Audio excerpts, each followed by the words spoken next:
अस्सलाम वालेकुम नाज़रीन, आपके पसंदीदा प्रोग्राम लॉ कैबिनेट के साथ में आपकी मेज़बान सैयद आयशा है।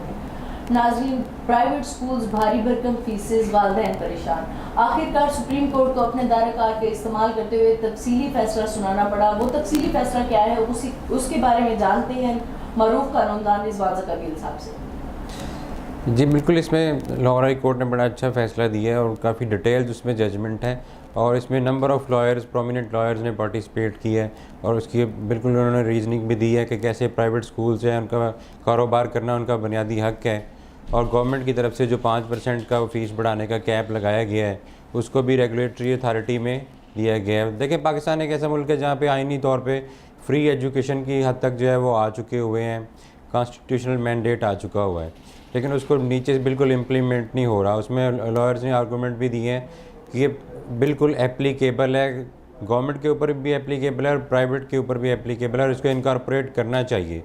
तो protecting the both sides partly उन्होंने इस पिटीशन को अलाउ किया है लाहौर हाई कोर्ट ने। उसमें उन्होंने इस बात को भी माना है कि कारोबार करना जो है वो प्राइवेट स्कूल का बुनियादी हक़ है। अगर वो स्टैंडर्ड एजुकेशन का मेंटेन कर रहे हैं, जिन स्कूल्स के ऊपर एलिगेशंस आए हैं, जिनके बारे में ये सारा वो इशू चल रहा है, तो वहाँ पे लोग इसीलिए जाना चाह रहे हैं ना कि वो स्टैंडर्ड ऑफ़ एजुकेशन दे रहे हैं। तो स्टैंडर्ड ऑफ़ एजुकेशन जो वो मेंटेन कर रहे हैं तो उनका भी हक़ है कि उनको जो है उनके बिज़नेस में एक लिमिट तक जो है इंटरफेयर किया जाए और उनको उस हद तक। तो जहाँ पे गवर्नमेंट ने ये 5% वाला रूल बनाया था, वो गवर्नमेंट ने भी ज़ाहिर है कि रेगुलेशन जो है उनकी ज़िम्मेदारी है, उसको इन्होंने अपहेल्ड किया है कि क्योंकि प्रॉफिटेरिंग जो है वो एक हद तक नहीं बढ़नी चाहिए और इसीलिए उन्होंने 90 डेज़ के अंदर गवर्नमेंट ऑफ पंजाब को कहा है कि आप एक मसावी पॉलिसी लेकर आएँ जिसमें स्कूल्स भी अकोमोडेट हों और जो पेरेंट्स का इशू है स्टैंडर्ड ऑफ़ एजुकेशन वो भी मेंटेन रह सके और पेरेंट्स का जो इशू है जो अल्ट्रा प्रॉफिटेरिंग है। आप देखते हैं कि स्कूल्स की कितनी फेमस चेन्स हैं और उनके कितने एस्टेब्लिश्ड वो लोग, उस तरह से वो साफ नज़र आता है कि यहाँ पे प्रॉफिटेरिंग का किस हद तक मामला चले गए हुए हैं।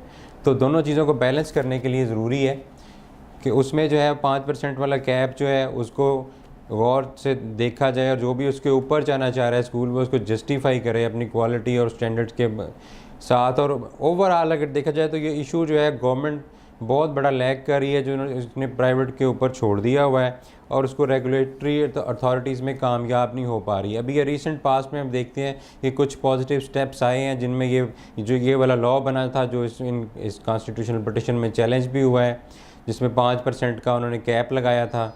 ये एक अच्छा स्टेप था और अब कोर्ट ने इसको प्रोटेक्ट कर लिया है और फर्दर गवर्नमेंट को इसमें लुक इनटू के लिए कह दिया है कि इसमें जो है अब 90 डेज़ के अंदर मज़ीद बैलेंस्ड एक अप्रोच लेके आएँ। तो ये जितनी भी चीज़ें इसमें डिस्कस हुई हैं जजमेंट में वो है तो एक रियलिटी, और जो एक्सप्लॉइट कर रहे हैं लोगों को वो भी एक रियलिटी है। और कैटेगोरिकली इसमें लिखा है कि कोई भी प्राइवेट स्कूल जो है वो किसी एक शॉप से ख़रीदारी करने के लिए, यूनिफॉर्म या इस तरह की चीज़ों की ख़रीदारी के लिए वो बिल्कुल नहीं कहेंगे।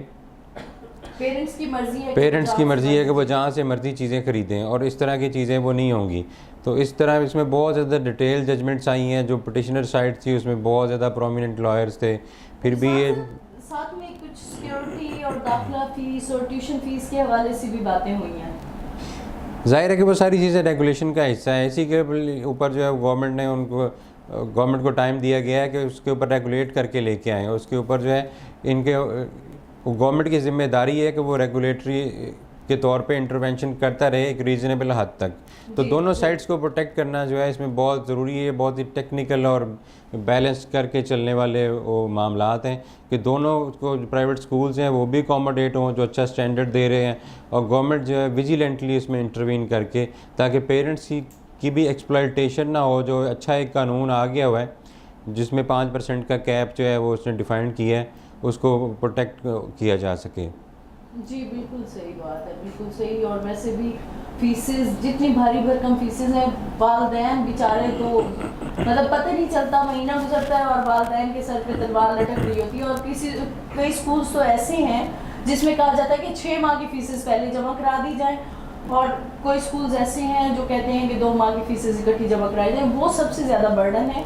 और फिर उसके अलावा छुट्टियाँ, जैसे अभी मौसम गर्मा की छुट्टियाँ आ जाएंगी तो स्कूल्स ये कहते हैं कि बच्चों के वालिदैन से ये कहा जाता है कि आप फीसेस इकट्ठे जमा करा दें 3 माह की। अब वो 3 माह की फ़ी एक बच्चे की जमा कराना, और जहाँ पे 2 बच्चे हों, 3-4 बच्चे हों, और एक बच्चे की फ़ी 10,000 हो, तो वो बर्डन आप देखेंगे कितना बढ़ जाता है।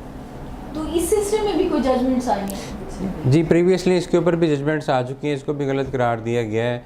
और इसमें जो है मेनली तो ये है कि सारा काम जजमेंट्स के ऊपर तो नहीं छोड़ा जा सकता, ये इसमें तो गवर्नमेंट को भी जो है वो सामने आना चाहिए, ताकि वो गवर्नमेंट का जो अपना काम है वो भी उसके ऊपर करे, ताकि ये इसकी नौबत ना आए कि इस तरह से जो है उनको सारा बोझ जो है वो कोर्ट के ऊपर डालना पड़े। ये सोसाइटी का मैटर है, गवर्नमेंट जो है उसमें क्या कर रही है, मतलब ये है कि उनकी बुनियादी जिम्मेदारी है कि उनको हारमोनियस पॉलिसी लेके आएँ जिसके ऊपर सबका एतमाद हो, जिसके ऊपर वालदैन का एतमाद हो, प्राइवेट स्कूल्स का एतमाद हो।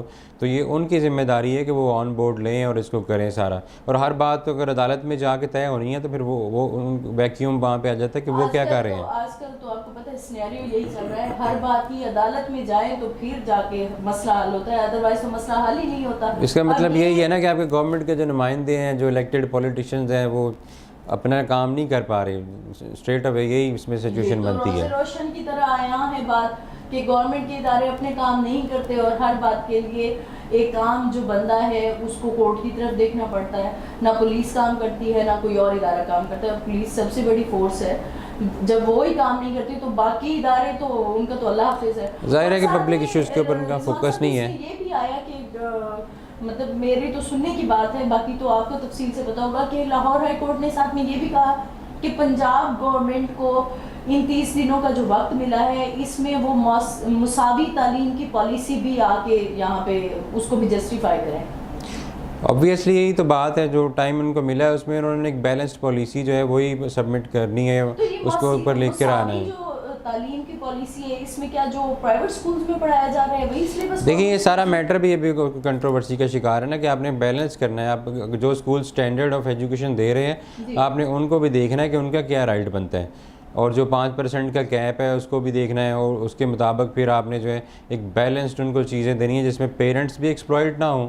जैसे कि उन्होंने ये स्ट्रेट वे इसमें एक बात आई है कि एक ही किसी शॉप से उनको ख़रीदारी करने पे मजबूर नहीं किया जाएगा, या खुद से स्कूल्स ने खुद से भी शॉप्स बनाई होती हैं। तो इस तरह की जो एक्सप्लॉइटेशन है वो भी इवन इस हद तक भी जजमेंट में डिस्कस हुआ है कि वो भी आप जो है इस तरह की एक्सप्लॉइटेशन जो है वो भी नहीं होनी चाहिए। बिल्कुल सही है, बिल्कुल सही है। अच्छा रिजवान साहब, आगे बढ़ते हैं प्रोग्राम के अगले हिस्से की तरफ। हमारा एक बहुत अहम इशू, जैसे अभी ऑरेंज मेट्रो ट्रेन बन रही है तो लैंड एक्विजिशन के मामला सामने आए, बाद में प्राइसेस भी नहीं मिलती या ठीक तरह से प्राइसेस नहीं मिलती, इसके बारे में थोड़ा सा लोगों को गाइड करते हैं। जी, इसके ऊपर ज़ाहिर है बहुत ज़्यादा लोगों को परेशानी का सामना करना पड़ता है। इसके ऊपर रिसेंटली सुप्रीम कोर्ट की जजमेंट आई है जिसमें उन्होंने डॉक्ट्राइन को डिफ़ाइन किया है इसके, कि जब आप किसी पब्लिक प्रोजेक्ट के लिए किसी बंदे की लैंड एक्वायर कर लेते हैं तो ना सिर्फ ये कि आपने अचानक से उसकी ज़मीन छीन ली है, बल्कि उसके साथ मामला जुड़े हुए थे वो भी छीन लिए, जो उसका कारोबार था या जो भी उसके मामला थे, जो भी इंसिडेंटल मैटर्स थे, वो अगर वहाँ पे रह रहा था या कारोबार कर रहा था तो वो सारा एकदम से आपने उसको डिस्टर्ब कर दिया। तो कंपनसेशन का मतलब ये नहीं है, वो सुप्रीम कोर्ट ने इसको एलेबोरेट किया है कि कंपनसेशन का मतलब सिर्फ ये नहीं है कि आपने उसको ज़मीन की कीमत दे दी है, बल्कि जिस हद तक आपने उसको डिस्टर्ब किया है, उसके मामला ज़िंदगी को डिस्टर्ब किया है, उसके बिज़नेस को डिस्टर्ब किया है, उसको एक तरह से रीलोकेट करने पे मजबूर कर दिया, उसको भी या उसकी प्राइसेस को भी जो है आप इंक्लूड करके तो वो कंपनसेशन बनती है। यहाँ पे तो लोगों को एक्चुअल प्राइस भी नहीं मिलती, उससे भी बहुत कम मिलता है। तो लेकिन जो उसका डॉक्ट्राइन है वो उन्होंने डिफ़ाइन कर दिया सुप्रीम कोर्ट ने, कि डॉक्ट्राइन इसका ये है कि ना सिर्फ ये कि उस बंदे को उसकी लैंड की प्राइस मिलनी चाहिए, बल्कि जो उसको डिस्टर्बेंस हुई है, जो उसकी ज़िंदगी जो अब्रप्टली मुतासर हुई है, वो भी उसका राइट बनता है कि उस हिसाब से उसकी कंपनसेशन कैलकुलेट करके उसको दी जाए। जी बिल्कुल सही है रिजवान साहब, बहुत अहम मसला, बहुत अहम इशू जो आजकल बहुत ज़्यादा बल्कि पाकिस्तान भर में यौम यकजहती कश्मीर भी मनाया गया, कश्मीर इशू है। यूएनओ इस पर मुसलसल खामोश है, नौजवान शहीद हो रहे हैं, पैलेट गन्स का इस्तेमाल हो रहा है, जो ख़वातीन और बच्चों पर खास तौर पर उसका इस्तेमाल किया जा रहा है। जी बिल्कुल, इसमें यूनाइटेड नेशंस तो शुरू दिन से ही फेल होता आ रहा है। पैलेट गन्स का जो उसको तो इन्वेस्टिगेट भी किया जा सकता है, इनका यूज़ हो रहा है या नहीं हो रहा, किसी किस्म की कोई इंटरवेंशन नहीं है और मामला आगे नहीं बढ़ पा रहे, और दोनों मुल्कों की गवर्नमेंट्स भी अगर कुछ कभी कुछ किसी दौर में कुछ आगे बढ़ती हैं तो एकदम से किसी इंसिडेंट की वजह से वो चीज़ें कोलैप्स हो जाती हैं और मुख्तलिफ़ तरह के जो है इल्ज़ामात दोनों तरफ लगाए जाते हैं, अदारों के ऊपर भी और गवर्नमेंट्स के ऊपर भी, और मामला जो है हमेशा लटके रहते हैं। इसमें तो अदारों को भी सामने आके अपनी पोजीशन जो है क्लियर करनी चाहिए कि हमारा इसमें जो अपने आप को बताना चाहिए, अवाम को कॉन्फिडेंस में लेना चाहिए कि इसमें इस तरह के जो इल्ज़ामात लगते हैं कि कौन लैकिंग कर रहा है, किसके पार्ट पे लैकिंग आ रही है। इंडिविजुअल एफ़र्ट्स हमें नज़र आती हैं अक्सर बहुत ज़्यादा, जैसे खुर्शीद महमूद कसूरी साहब जो हैं उन्होंने सबका वज़ीर ख़ारजा जो है उन्होंने बहुत ज़्यादा एफ़र्ट्स की मुशर्रफ दौर में, और वो तो क्लेम करते हैं कि वो हल उन्होंने तजवीज़ भी किया और वो उसके करने के करीब ही पहुँच गए थे। एक बड़ी डिटेल्ड बुक भी इसके ऊपर उन्होंने लिखी है। तो इंडिविजुअल्स की एफ़र्ट जो है उसका यही है ना कि कश्मीरियों को हक़ खुद इरादियत दे दिया जाए, इसके अलावा तो और कोई हल नहीं है। वो तो बात ठीक है कि उनको उसके मुताबिक कर दिया जाए, लेकिन इसमें जो लैब्स आता जा रहा है, इतने ईयर्स का लैब्स पहले ही आ चुका है और फर्दर भी इसमें नियर फ्यूचर में इसका वो कोई नज़र नहीं आ रहा। और यूनाइटेड नेशंस जो है वहाँ पे देखें उसका एक बहुत बड़ा फेलियर है। ऐसे इदारे का फिर मकसद ही क्या है जो कि इसको सॉर्ट आउट ना कर सके। एक दुनिया का एक अहम इसमें मसला है, उसको वो बिल्कुल नहीं कर पा रहा। और हमारी कंट्रीज़ में भी डिफरेंट तरह की जो है वो जब भी हल के करीब पहुँचता है तो कुछ ना कुछ उसमें सबोटैज हो जाता है मामला। पाकिस्तान की तरफ से तो आमतौर पर यही देखने में आता है कि नेक नियति से हमेशा कोशिशें की जाती हैं, और इंडियंस की तरफ से जो है इसमें हमेशा वो बदनीति का आंसर मिलता है। बिल्कुल खामोश है, ना कोई बयान ना कुछ, मतलब समझ नहीं आ रही इस तरह की खामोशी का मतलब। ये तो अदारों की उसके वजूद के ऊपर एक क्वेश्चन मार्क डाल देता है ना कि अगर आपने इतना बड़ा मसले के अंदर इंटरवीन नहीं करना तो फिर इस अदारे के बनाने का, इसके काम करने का दुनिया में क्या मकसद रह जाता है कि अगर आपने एक इतना डिस्प्यूट है, जो इतना इम्पोर्टेंट डिस्प्यूट है, उसको सॉर्ट आउट नहीं कर सकते आप, तो इस तरह के अदारे फिर होने ही नहीं चाहिए। तो वेस्टेज ऑफ टाइम है। जी बिल्कुल सही है आपकी बात। अच्छा, एक और मसला आजकल मतलब कल से थोड़ा सा इसमें है भी सही, ऐसे कि PIA में 10% कोटा मुख्तस है ख़वातीन के लिए, लेकिन वो उनके रिक्रूटमेंट मैनेजर जो हैं जब अदालत पेश हुए तो उन्होंने साफ वाज़े अल्फाज में ख़वातीन को माजूर करार दे दिया और कहा कि ये बड़ी हसास जॉब है, माजूरों को इसमें भर्ती नहीं किया जा सकता पायलट्स के तौर पर। तो ये थोड़ा सा आपको क्या लगा कि रिक्रूटमेंट मैनेजर कुछ थोड़े से ज़्यादा ज़ाती नहीं हो गए? इस पर मैं थोड़ा सा लाइटर नोट में कमेंट करना चाहूँगा कि कोर्ट के डिसीजन से थोड़ा इख्तलाफ करते हुए कि औरतें जो हैं उनसे गाड़ी तो सही तरह से चलती नहीं है, तो जहाज़ चलाने पे अगर बिठा देंगे तो फिर क्या नताइज इसके निकलेंगे। तो फिर जस्टिस साहब ने कह दिया, उन्होंने कहा कि ख़वातीन जो हैं फाइटर पायलट्स हैं, एयरफोर्स में बाकायदा वो फाइटर तैयारे चला रही हैं, तो PIA में पायलट्स क्यों नहीं भर्ती हो सकते? देखिए वो सिम्बॉलिकली है, 3-4 लड़कियां पूरे मुल्क में से ढूंढ ली हैं, तो ऐसे रेगुलर उनको जो है इस तरह की ख़वातीन आप कहाँ से लाएंगे? मुझे तो नहीं लगता इतनी कम्पिटेंट ख़वातीन आपको यहाँ से मिल जाएंगी। ख़वातीन बहुत कम्पिटेंट हैं और माशाल्लाह हर शोबा ज़िंदगी में वो अपना दिखा रही हैं, अपनी सलाहियतें भी दिखा रही हैं। मैंने बड़ी दबंग ख़वातीन देखी हैं। मैं कई ऐसी ख़वातीन को जानती हूँ जो बहुत अच्छी ड्राइव करती हैं। छोटी सी बच्ची मैंने देखी पिछले दिनों ड्राइव कर रही थी गाड़ी, और क्या खूबसूरती से उसने ड्राइव की हुई थी गाड़ी, कई माहिर ड्राइवरों को मात दे रही थी। ये बात आप ना करें कि ख़वातीन ड्राइव नहीं कर सकती। चले लेट्स सी इसके क्या नताइज निकलते हैं। नहीं अल्लाह करे कि अच्छा ही हो। कोर्ट ने तो ऑर्डर्स कर दिए ना, उन्होंने तो कह दिया कि ये 10% कोटा ख़वातीन के लिए, तो ख़वातीन को ही मिलना चाहिए, उसमें पायलट भर्ती होना चाहिए।